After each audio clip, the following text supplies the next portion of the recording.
Welcome back. Last time we got into the landed-on crashes, the mid-air collisions, the moments where the track just decided it was done being patient.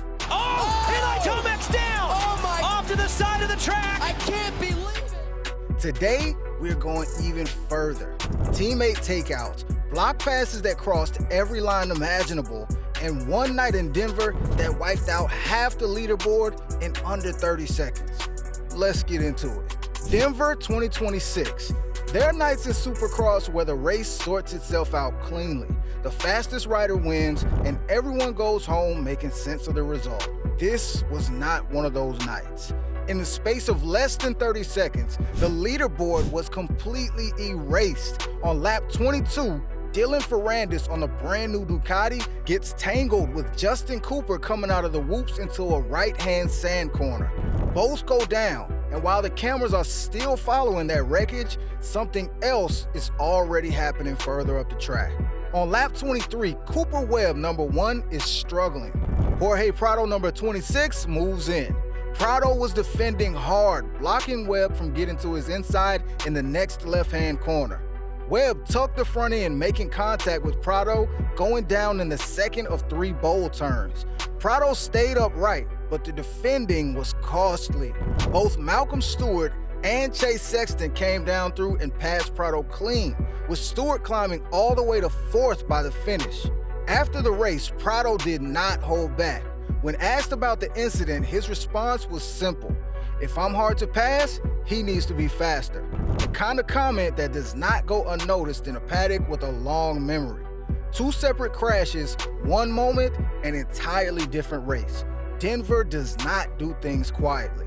Still in Denver, because apparently one chaotic segment was not enough for that track that night, Kyle Chisholm and Vince Freeze, 2 veteran privateer riders. Chisholm on the Partzilla PRMX Kawasaki, Freeze on the ISRT Kawasaki.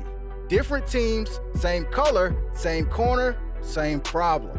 Chisholm committed hard to the inside.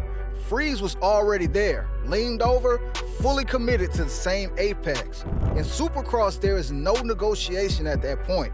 When 2 riders are all in the same corner, someone hits the ground. Both of them did. A direct side-by-side impact that killed all momentum for both machines simultaneously. No winner, no position gain. Just 2 green bikes in the dirt watching the field ride around them.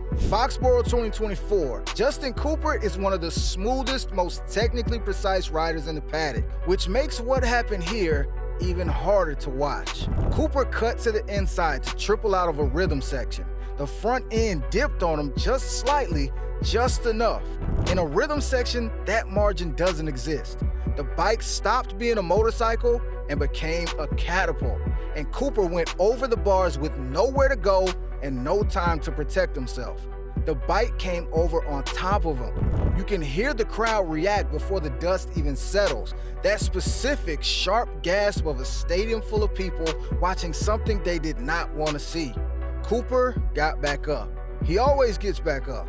But this is the version of Supercross that does not make the highlight reels for the right reasons. Fox Raceway 2021. This one divided opinion the moment it happened. Dirty move or pure miscalculation? The paddock could not agree and honestly still can't. Hunter Lawrence came in hot over a jump and Shimoda was sitting right in the middle of the landing. Lawrence had no idea he was there till he was already committed to the line. The impact was jarring enough that Lawrence's hand came clean off the grip on contact. A full T-bone on a rider who was just holding his line and had every right to be where he was. Shimoda went down hard.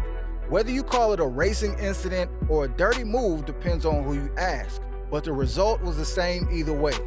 This sport punishes miscalculation just as hard as it punishes aggression, and Fox Raceway 2021 is exactly why. Anaheim won, first race of the season, first lap of the race, and Marvin Musquin had already decided what kind of year it was going to be. Malcolm Stewart was tracking through the corner on his line when Musquin arrived on the inside with the kind of commitment that doesn't leave room for discussion. He drove deep, took the apex, and swept out Stewart's front wheel in the process. Both riders hit the ground in round 1 of the new season before most of the crowd had even finished finding their seats. The commentators called it a racing move, and technically they were right. It was inside the limits of what the sport allows.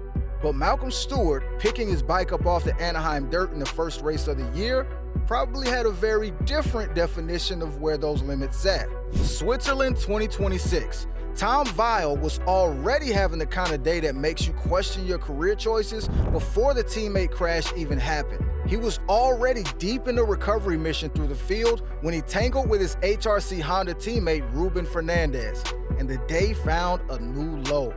Weil finished qualifying in 18th place, Honda on Honda crime in Switzerland on what was shaping up to be the worst day of his season. He won the overall the very next day, 18th in qualifying to overall winner in 24 hours. That turnaround says everything about what separates the good riders from the ones who belong at the very top of this sport. We couldn't close this video out without Justin Barcia. It wouldn't be right. Anaheim 2, 2022. Jason Anderson was having a podium race, running clean, managing his pace, doing everything correctly. Then, number 51 arrived, and correctness stopped being relevant. Barcia does not wait for gaps. He manufactures them. He drove the Red Bull gas deep into a bowl turn and slammed it directly into the side of Anderson's Kawasaki, with the kind of commitment that suggests the word consequence had not entered his thinking during any part of the approach. Anderson was shoved into the tough blocks. Barcia took the position. It was loud, it was aggressive, it was completely on brand for a rider who has built an entire career on the philosophy that the inside line belongs to whoever wants it most. Whether that philosophy sits right with you or not, Bam Bam has never lost sleep over it, and that rivalry carried heat for the rest of that season because of exactly this moment. Teammate crashes, block passes, rhythm section disasters, and a night in Denver that rewrote the entire race in half a lap. Every single one of these riders came back the following weekend and did it all again. Which one in this video crossed the line for you? Drop it in the comments. And if you're not subscribed yet, now is the time, because the next one is already in the works and it's not going to be quiet either.